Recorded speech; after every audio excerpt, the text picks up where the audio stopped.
हैदराबाद के इलाके टोली चौकी में उस वक्त कशीदगी देखी गई जब हफ्ते की रात जायदाद के मसले पर दो ग्रुपों में तसादुम हुआ और फायरिंग हुई। पुलिस के मुताबिक गोलकुंडा के रहने वाले शकील खान और निजाम कॉलोनी टोली चौकी के रहने वाले अख्तर के दरमियान अरादी का तनाज़ा चल रहा था। हफ्ते की रात तकरीबन 11 बजे अख्तर और शकील इस मामले पर बात करने के लिए मिले।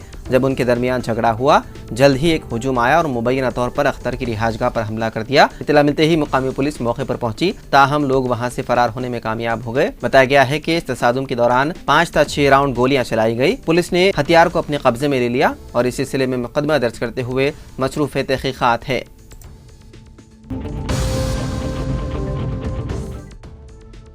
मुमताज सनतकार और वेलजॉन ग्रुप ऑफ कंपनीज के सरबराह वेलमती चंद्रशेखर जनार्दन राव 86 साल को उनके नवासे ने जायदाद के तनाज़े में बेदर्दी से कत्ल कर दिया। ये वाक़या हैदराबाद के सोमाजीगुड़ा में पेश आया।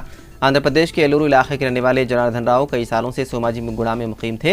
हाल ही में उनकी बड़ी बेटी के बेटे श्री कृष्णा को वेलजॉन कंपनी का डायरेक्टर मुकर्रर किया गया था। 4 करोड़ रुपए मालियत के शेयर्स एक और बेटी सरोजनी देवी के बेटे कलवकुर्ती तेजा के नाम कर दिए गए। इस तनाज़े में गुज़िश्ता कुछ दिनों से जायदादों का तनाज़ा चल रहा था। जुमेरात की रात सरोजनी देवी अपने बेटे कीर्ति तेजा के साथ अपने वालिद के घर आई थी। कीर्ति तेजा का अपने नाना से जायदाद के हिस्से की तकसीम को लेकर झगड़ा हो गया। तेजा ने दावा किया है कि उसे अपना हिस्सा नहीं मिल रहा। सरोजनी देवी अपने वालिद के लिए चाय बनाने गई। इस दौरान कीर्ति तेजा ने अपने नाना पर चाकू से 73 वार किए। चीखो पुकार सुनकर सरोजनी देवी अपने वालिद को बचाने के लिए भागी और तेजा ने उस पर भी हमला कर दिया। जब वहां मौजूद गार्ड वीरा बाबू ने बीच बचाव की कोशिश की तो उसे भी उसने खबरदार किया। पुलिस को शुबा है कि कीर्ति तेजा नशे के आदी है। वो हाल ही में अमेरिका में मास्टर डिग्री मुकम्मल करने के बाद शहर वापस आया था। इस वारदात को अंजाम देने के बाद कीर्ति तेजा वहां से फरार हो गया। पुलिस ने मुकदमा दर्ज करते हुए मुलजिम को ले लिया हिरासत में।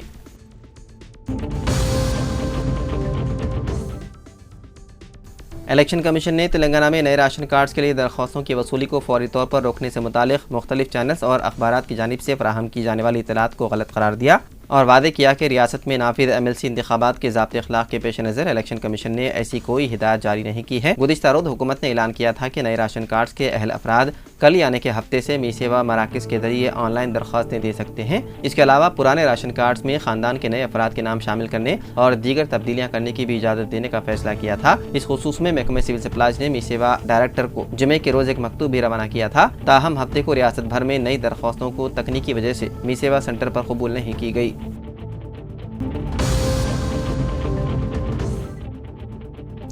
हैदराबाद में मीरालम टैंक पर एक पुल और शहर में मजीद फ्लाईओवर्स जल्द बनने जा रहे हैं। तेलंगाना के वज़ीर आला रेवंत रेड्डी ने अहदेदारों को तफसीली मुतालिया करने की हिदायत दी। इसके अलावा तेलंगाना हुकूमत सड़कों के नेटवर्क को वसअत देने का मंसूबा रखती है। मंसूबों का मकसद ट्रैफिक की भीड़ को कम करना और शहर के अंदर राब्ते को बेहतर बनाना है। म्यूनसिपल इंतजामिया और ग्रेटर हैदराबाद म्यूनसिपल कॉर्पोरेशन के अहदेदारों के साथ एक जायजा मीटिंग में रेवंत रेड्डी ने स्ट्रैटेजिक शहरी मनसूबेबंदी की अहमियत पर जोर दिया। वज़ीर आला ने अफसरों को 90 दिनों के अंदर तफसीली प्रोजेक्ट रिपोर्ट पेश करने और 30 माह के अंदर तामीर मुकम्मल करने का हुक्म दिया। ये पुल तकरीबन 2.5 किलोमीटर तवील होगा, जिससे हैदराबाद के मुख्तलिफ हिस्सों तक रसाई में इजाफा होगा।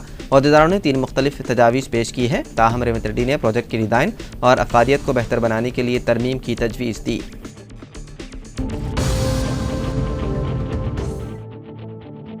Telangana state road transport corporation के मैनेजिंग डायरेक्टर VC सज्जना ने बस भवन में फील्ड सतह के मुलाजिमीन और अहदेदारों के साथ एक वर्चुअल मीटिंग मुनक़िद की, जिसमें तंजीमी कारकर्दगी, संक्रांति ऑपरेशंस, मुलाजिमीन के फलाह बहबूद और ख़वातीन के लिए RTC बसों में मुफ्त सफ़र की महालक्ष्मी स्कीम पर तवज्जो दी गई।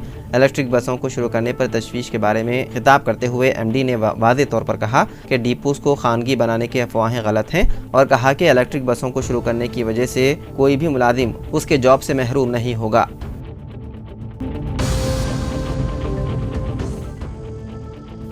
ज़िंदगी में आसरा पेंशन के लिए दरख्वास्तें देने वाले अफराद को मरने के बाद पेंशन मंजूर हुआ, जिससे मुतासरा ख़ानदान हैरत ज़दा हो गए। कापरा सर्कल में 2022 में आसरा पेंशन के लिए अहल अफराद ने दरख्वास्त दाखिल की।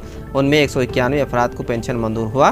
सर्कल हुकाम ने फहरिस्त जारी की। इस फहरिस्त में ऐसे 32 अपराध हैं जिनका इंतकाल हो गया। सरकारी मिशनरी की सुस्त रवी कार्रवाई में गफलत और लापरवाही पर अवाम बरहम और नाराज हैं। उनका कहना है कि जिंदगी में पेंशन दरख्वास्तें दी गई थी, मगर मुतालिका हुकाम ने दरख्वास्तों की यकसोई के लिए 3 साल लगा दिए। पेंशन का इंतजार करते 32 अफराद की मौत हो गई। अब उन्हें पेंशन मंजूर करना मुस्तहिक़ अफराद से नाइंसाफ़ी के बराबर है। हुकाम की गफलत और लापरवाही पर अवाम बरहमी का इजहार कर रहे हैं।